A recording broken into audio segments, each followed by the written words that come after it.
All right, let's take some time to down-regulate our bodies. We're gonna slow things down, we're gonna breathe, we're gonna stretch, we're gonna make your body feel better. With that being said, let's hop on to our mats. If you are looking for your space, make sure you've got some kind of mat or clean flooring space laid out for you. Now, we're just gonna get right into it and I'll talk you through what we're doing, why we're doing it as we go. But first things first, we're just gonna start nice and gentle. I'm gonna have you sit upright, feet out in front of you. Place your hands down by your sides. And now I'm going to bring you into a cross-legged position. Left in front of right, right in front of left, does not matter. For me, for you.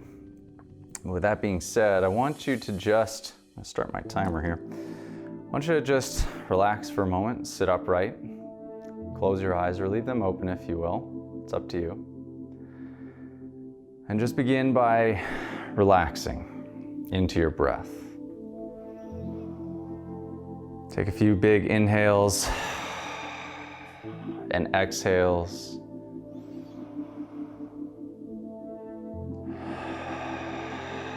In through the nose, out through the mouth.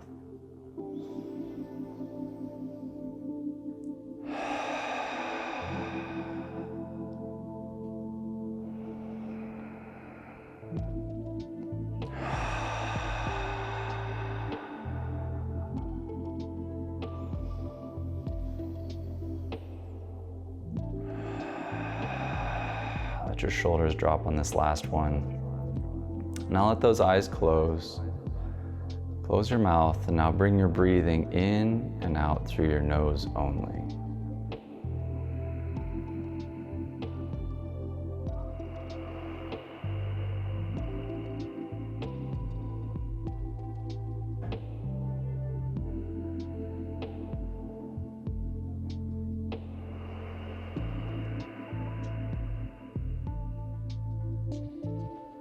Let your jaw and your forehead start to relax.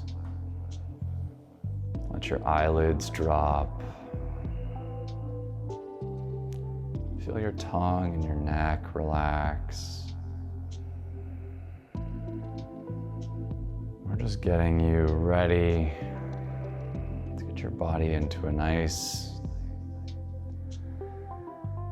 parasympathetic state. That's that relaxed state. That's where you're sleepy, your body's chilled out. That's what we're trying to accomplish here.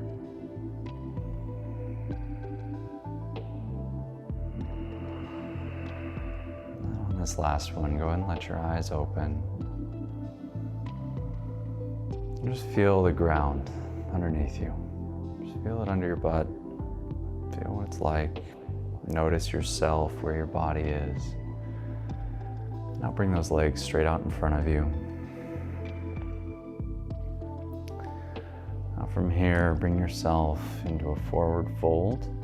Hands can be down by your side, can be out to your toes, wherever is comfortable for you. And the objective here is that you're just going to relax into this forward fold. Don't force a position. Don't judge yourself against me or anyone else. You just find the position that works best. And starting at your lower back, start relaxing each vertebrae one at a time, working its way up your back all the way to the top of your head. And just drape forward into this pose. And from here, we're going to run for 2 minutes.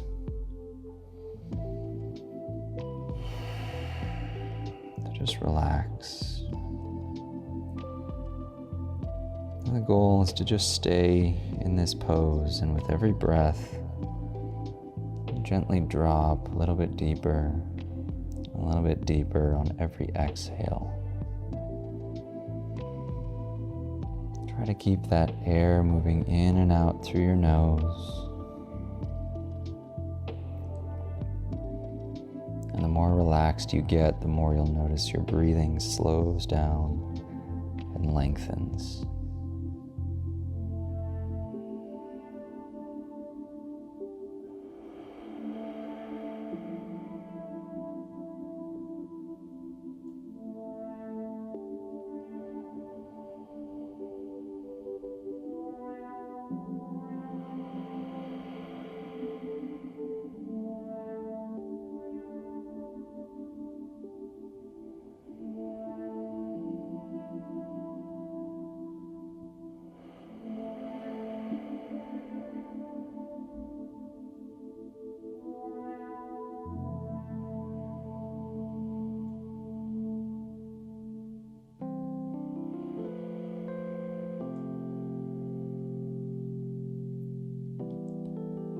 Only 30 seconds left from here.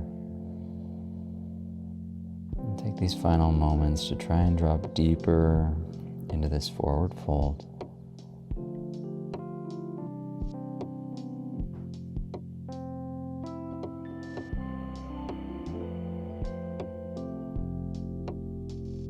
Just listen to your own breath as you relax.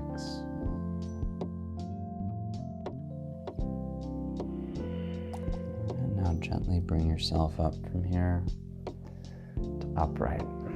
Now bring your feet together into a butterfly. We're going to fall into that forward fold one more time. Really trying to open the hips and the lower back. You do so much with that hip swing of the row, taking every stroke. You want to make sure that you relax all those muscles. Give yourself more room to move. Take away the tension at times. We're going to be here for 3 minutes this time, so go ahead, get into that breathing again through the nose. Lengthen out the breaths. Let that chest drop closer to your feet, to the floor with every breath. Now a little bit about why we do this. Your parasympathetic state is your relaxed state. It's what comes when you chill out, maybe sit in a hot tub, stare off at the sunset. Something we all love to do, of course. But it's that moment where your body is allowed to let go of all of the stress that we see on a day-to-day basis. And that stress is called your sympathetic state. It's your active state. It's when your brain is on and firing and telling you that you have to run from emergency to emergency. We all have it. It's pretty pervasive. And rarely do we take the time to stop and give ourselves approval for this relaxed state. But being here may be one of the most valuable allotments of time you can give yourself. We're halfway through with 1.5 minutes left. Because by bringing yourself into this relaxed state, you allow your body to begin recovering. You allow all sorts of processes that are blocked or stifled because we're constantly in that fight or flight mode. Parasympathetic is the opposite of fight or flight. It's the roll with the waves stage. And the more time you can spend here, think of it as accumulating time. Accumulating time for yourself, putting money in the bank, for your body, for your well-being, your relationships, your psyche, whatever you want to call it, your soul, your revival, whatever it is. By doing this, you're putting money in the bank. We don't do enough of that. So really cherish this time. That's why the long, slow breathing is so valuable. About 15 seconds left here.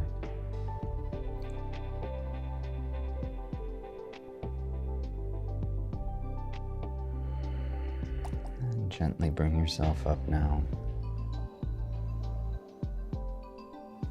Now from here, take both legs out front. And now you're going to bring that right leg behind and underneath you, that right foot underneath you, left leg out front. And you're going to lean back, bringing a stretch into that quad, perhaps that anterior tib fib, those muscles that run along the front of your shin, down into your ankle. And what you'll notice is a stretch that comes all the way from the top of your foot up through your hip. We're going to be here for 2 minutes.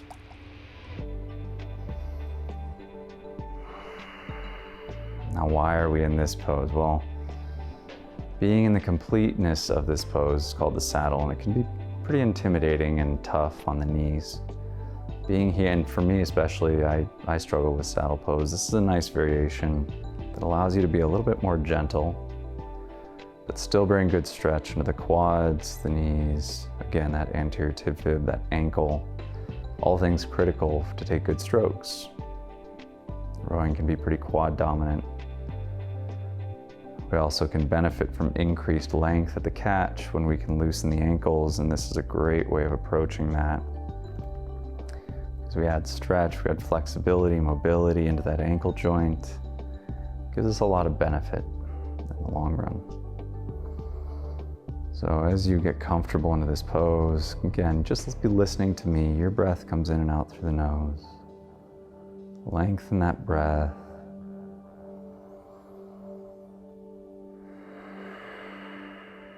And gently find your way further and further back as this pose goes on.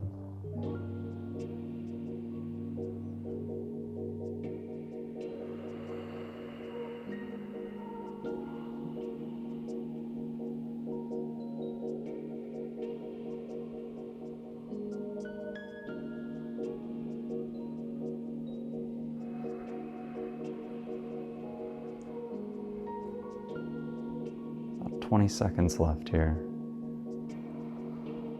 Again, your final moments are to find that complete relaxation of the hips, the quads, just letting go and into the pose. There's never any judgment. It doesn't matter where you're starting. All that matters is that you're doing. And then bring yourself out. We're just going to swap to the opposite side. Slowly and gently. Bring that left foot under you. We're going to start another 2 minutes here.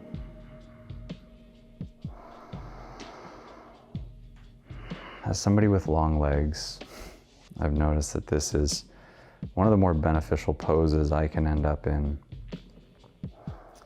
I just tend to let my quads get pretty tight. My lower back can be pretty flexible, but my quads get tight. And what that does over time, that quad inserts, or your quad, there are 4 muscles in the quadriceps. They insert up into the hips. And as your quads get tighter and tighter from all the sitting we do, rowing we do, strengthening of the quads, it pulls your hips into this anterior tilt because the muscles get shorter and tighter as they get stronger and as we spend time with them in a shorter position, sitting.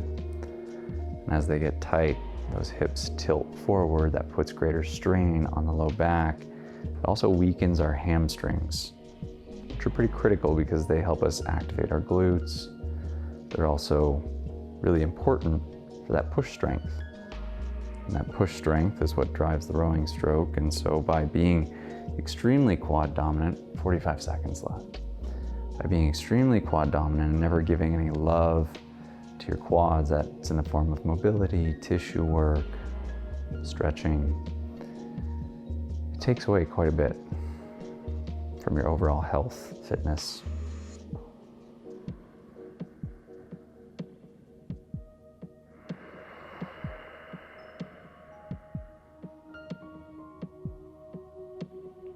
Let's see how we're doing. 15 seconds left.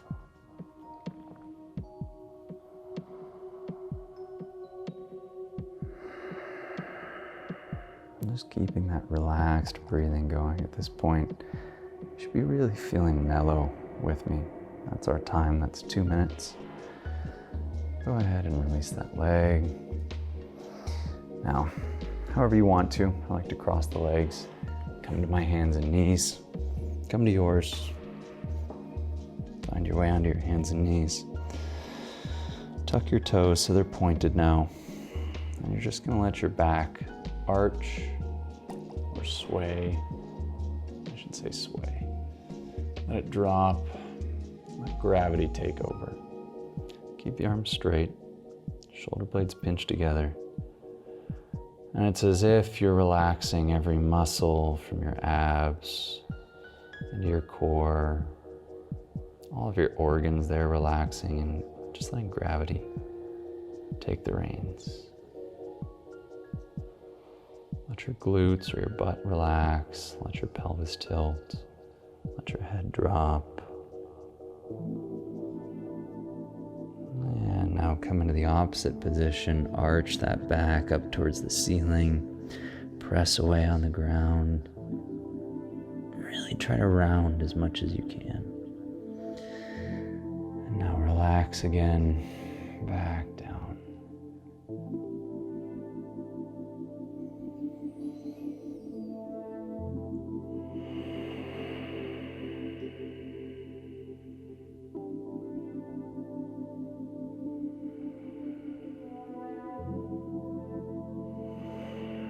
Turn off every muscle in your back,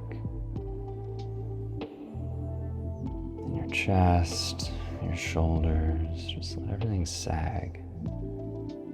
I know that's not usually an appealing word, but it is here. And come back up to neutral. Now, bring that right leg forward to a nice long lunge. Stretch that left leg out behind you. We're just gonna find our way. If you need to be up on your hands, that's great. Drop your hips to the floor. This is the objective. Get the hips closer and closer to the floor. If you'd like, you can come down to your elbows or your forearms. We're just gonna spend 1 minute here. Again, working to open those hips. When you breathe here, I want that breath coming into your hips. Think about inflating your stomach as you inhale, and as you exhale, the stomach deflates. And you may feel that inflation of the stomach pushing out into the hip, helping to drive a little bit more range of motion into that right hip right now. Perhaps your hamstring on the right leg feels it. Just 20 more seconds here.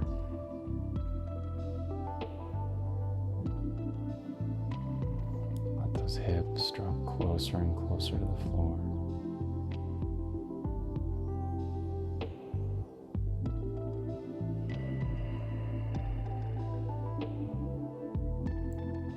That's a minute. Go ahead and bring that right leg back, and let's switch to the left leg forward. Nice long lunge, get yourself established. And let's start our minute. This is going to be our second to last pose, so really take the time. Remember, you're putting money in that relaxation bank. That bank is what sustains you when things get hard, because they do get hard in everyday life. Stuff gets tough.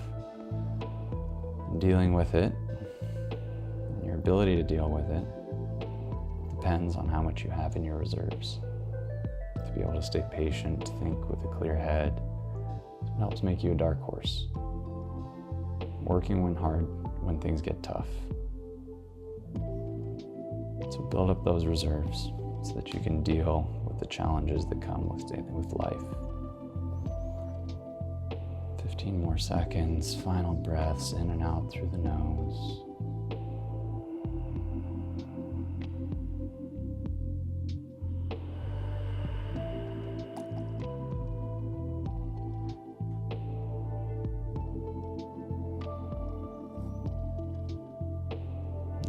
Our minute. Ran a little bit over. Now I'm going to have you come to standing. This may be a challenge for you, and if it is, find something to hold on to, like a door frame or a pole, maybe a squat rack. We're going to end this. Our final pose is going to be dropping into a squat. The deepest squat that you can find, and again, holding on to a door frame or a post or something in front of you, it's a good way to assist with this. Now, this may feel like a long time.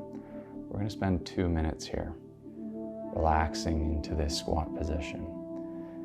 Being in this position helps to open your hips, your lower back. Again, that whole junction where a lot happens. There are a lot of muscles, a lot of tissue that come into that hip position. And the more time we can spend opening that up, the more mobility we give ourselves through whatever activity we're doing, including rowing. And it allows us greater range of motion reduced chance of injury, and it helps to prolong our bodies. And that's what we're trying to get to, is prolonging our bodies. Now, if you need to stand because this is getting to be too intense, you've been here for too long, please do so. There's no need to suffer through this. The objective is that over time, you would be able to accumulate, at first, 10 minutes of squat time a day, just sitting like this. No tension necessary, just hanging out in the bottom of a squat. When you can accumulate 10 minutes a day, then the goal becomes, can you accumulate 10 minutes straight of just sitting in this squat? And as you do this, as you accumulate this, you'll find that knee pain starts to go away, ankle mobility improves, hip mobility improves, the ability for your hips to articulate back and forth.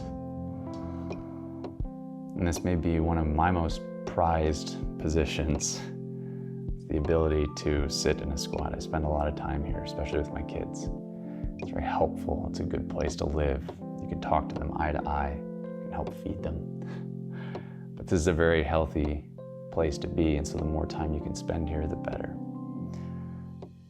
Now, as we close this out, coming up on 5 seconds left, I just want to thank you for joining. If you enjoy this, make sure you hit that subscribe button. And I want to know, what did you think of this session? Have you done this before? Would you like to do more of this? And what do you want to see out of these sessions as we go forward? And if you're looking for more, perhaps you want to get your way into a workout with us, then make sure you check out any of our playlists, but I'm going to link in particular to our Learn to Row playlist right here.